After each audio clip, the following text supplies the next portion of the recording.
this video, we'll be going over how to operate the battery HVAC with optimized idle in a Freightliner Cascadia. The HVAC system works with a diesel-powered heater and the optimized idle system to provide climate control in semi-truck cabs. Drivers can use this system to maintain a comfortable temperature while they sleep without idling their engine. First things first, let's arm optimized idle. The key has to be in the on position. From the home screen on the dash, arrow over twice to the little truck, which is called Vehicle Settings, all the way down to the bottom. The last option menu is optimized idle. It shows grayed out, but press OK and it will light up. Press OK again and it will bring up the optimized idle screen.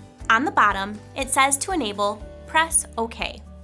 The engine will be in standby mode. The engine may start and stop automatically. In the lower part of the screen, you'll see a little engine symbol with a green arrow around it. That means optimized idle is armed and ready to charge the batteries if needed.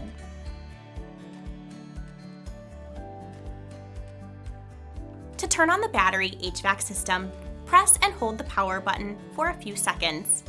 Select your desired temperature and fan speed. Should the batteries get low enough, the optimized idle will kick in, start the main engine, and charge the batteries for you. To turn the system off, simply push the button again and the system will shut down.